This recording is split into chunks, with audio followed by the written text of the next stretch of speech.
Bonjour à tous, John de Solidan, j'espère que vous allez bien.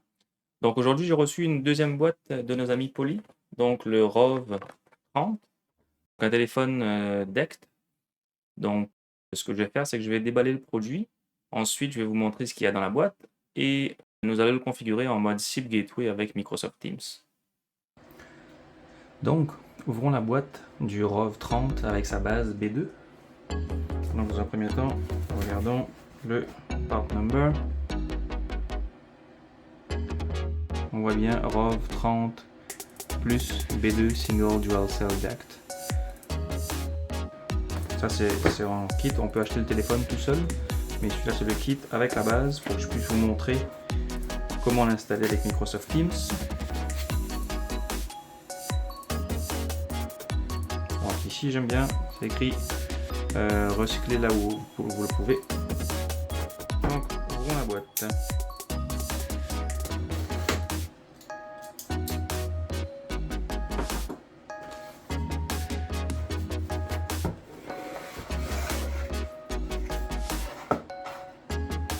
Donc, petit code QR pour vous rendre au support.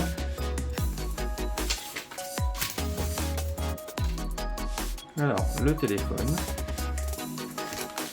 dans un petit film plastique pour le protéger. Alors, important de noter que ce téléphone fait partie des téléphones Poly avec la texture antimicrobien. Donc, quand même bien. Voilà le téléphone. Ici, vous avez son petit clip pour pouvoir le mettre à votre ceinture. Ici, un petit lock and lock pour pouvoir avoir accès ici en dessous.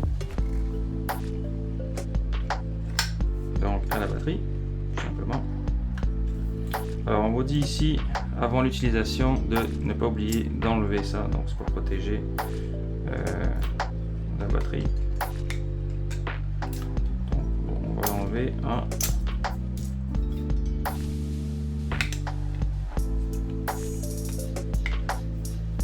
Là, on n'oublie pas de bien le fermer. Ici, on va mettre le téléphone de côté, on va y revenir un peu plus tard. Alors ici on a son socle de recharge avec un petit tapis antidérapant dessous. Donc câble USB type A avec ici bien emballé. Alors ici on a un petit cache si on veut enlever en fait le clip et que vous voulez l'utiliser uniquement sur le bureau, vous pouvez l'enlever, le remplacer par ça et conserver le clip quelque part. Ok, donc ici, je reviens à la base. Elle était donc avec un câble USB type A et vous avez ici son chargeur. Donc ici USB.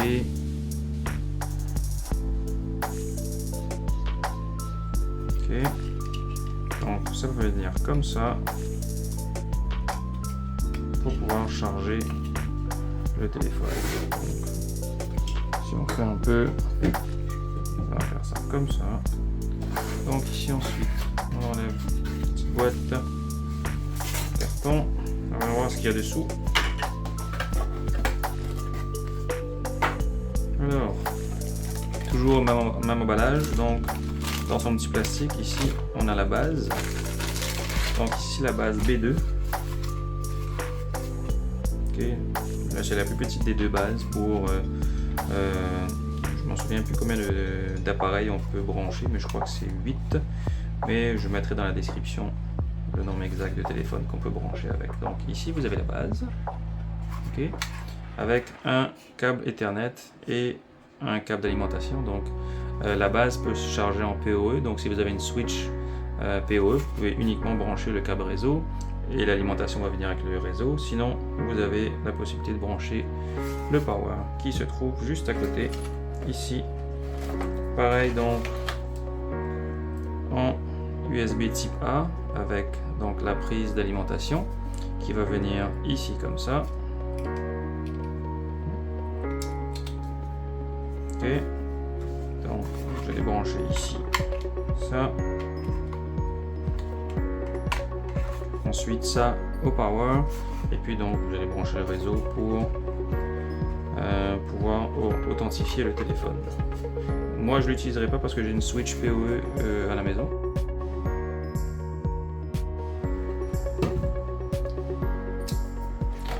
Vous avez également un câble réseau pour pouvoir brancher justement votre base, et pour finir des petites vis avec des chevilles pour pouvoir brancher en fait la base. Donc voilà pour le déballage.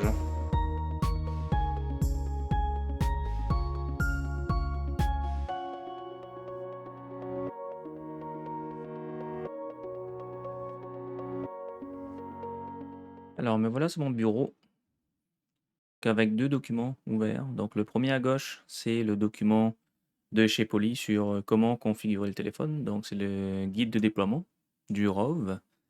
Et à droite, donc on va aller se connecter sur la base. Par défaut, admin.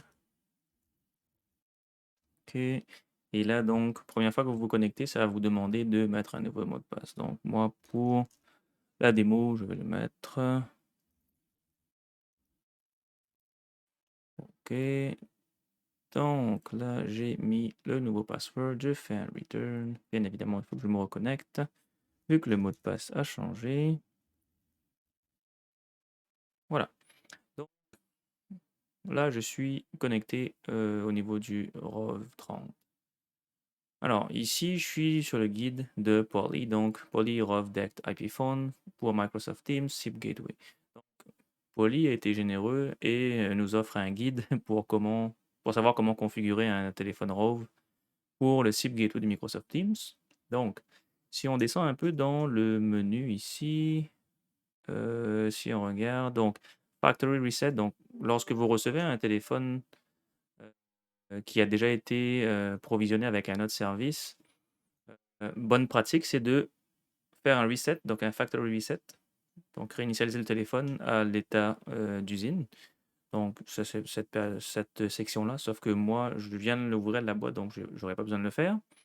Ensuite, vous avez comment jumeler un téléphone avec sa base. Moi, quand on l'achète, il est déjà jumelé, donc c'est pas la peine de le faire également. Et ensuite, vous avez ici l'option 3, donc qui est Update PolyROV Firmware to Version Certified. Donc ça, en fait, c'est pour pouvoir mettre au firmware qui est supporté par le SIP Gateway. Donc si on va à cette section, on voit ici que donc vous allez sur le document de Polycom qui vous mentionner c'est quoi la mise à jour supportée par Microsoft. Moi, ce que je vais faire, c'est que je vais utiliser directement l'URL de provisioning, donc d'approvisionnement de Microsoft Teams pour le SIP Gateway. Donc ici, on nous dit dans le système, dans l'interface web du système, aller sur System Management et ensuite sur Auto Provisioning. Et dans Auto Provisioning, on va aller changer donc méthode periodically. Donc ici, quand vous décochez la case, donc vous n'utilisez plus l'option par défaut, vous avez la possibilité de changer les options. Donc ici, on nous dit de mettre periodically, ensuite l'intervalle 3600, donc on va faire pareil. Ici, 3600 secondes. Et là, on a donc Provisioning Option, Configure URL. Donc ici, Provisioning Option, si on descend un peu, Provisioning Option, ici, donc Provisioning Option, on met à Configure URL. Et là, on va choisir l'URL de notre région. Donc là, on va aller choisir ensuite l'URL. Ici, Configure URL, on va remplacer par qui est fourni ici, donc 00$ IPEI.cfg. Ok, donc là, on fait Submit pour enregistrer les changements. Une fois la configuration enregistrée, le téléphone devrait redémarrer. Alors, une fois que vous avez entré l'adresse d'approvisionnement sur le téléphone, vous allez devoir provisionner donc votre téléphone dans le portail Office 365. Donc vous allez accéder à Teams Admin Center, l'adresse URL ici, donc admin.teams.microsoft.com, et vous allez dans la section Teams Device et sélectionner SIP Devices. Ici, on va aller dans Action et on va aller faire Provision Device, donc provisionner un nouveau téléphone. Et là, il vous demande d'entrer l'adresse MAC de votre téléphone. Donc, on fait un add. Donc là, vous allez rajouter une MAC adresse. Et pour pouvoir trouver la MAC adresse, donc je reviens sur ici le téléphone. Si on va dans DECT Wireless et on va dans Handset Summary, ici vous avez le IPEI, donc qui est en fait la MAC adresse du téléphone. On va aller copier cette information-là et on va aller donc l'enregistrer ici. La fenêtre est partie. Alors pour entrer l'adresse MAC, vous allez entrer 00 et faire CTRL-V de l'adresse MAC que vous avez pris sur le téléphone. Donc on va aller ici comme ça, mettre les bons, tirer, donc on va dire MAC adresse, et là on va mettre location, on va dire JD Home. Ok, donc là je fais save. Donc là on a notre téléphone qui a été provisionné. Donc ce qu'on veut maintenant, c'est d'avoir un code de vérification. Donc on clique sur le téléphone, identifié par la MAC adresse qu'on vient d'entrer, et on fait Generate Verification Code. Donc là ici, vous voyez, vous avez un code de vérification. Ce que vous allez devoir faire donc sur le téléphone, c'est faire étoile 55, étoile, et ce code de vérification. Donc faisons-le.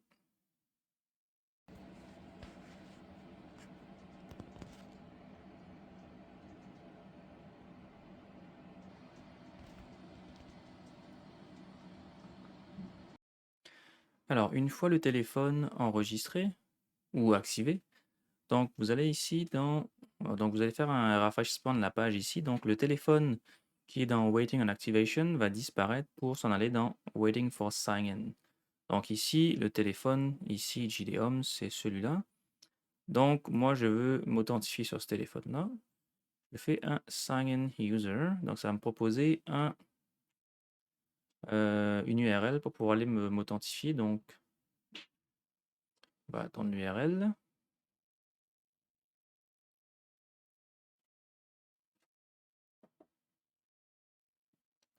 Donc voici l'URL, donc microsoft.com/device-login. Donc je vais aller copier cette URL et m'authentifier dans une autre fenêtre.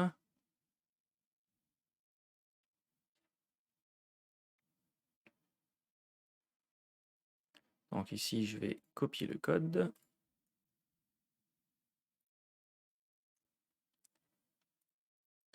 Authentifier avec mon compte. Alors, pour savoir si votre téléphone est enregistré, tout simplement, vous allez ici donc dans Statut, System Status, puis vous allez chercher votre combiné 1. Donc SP1 ici, Service Status, ça vous dit Register, donc je suis enregistré sur les serveurs de Microsoft, et là vous voyez l'URL de l'enregistrement. Donc c'est le serveur de provisioning des États-Unis. Voilà. Merci, bye bye.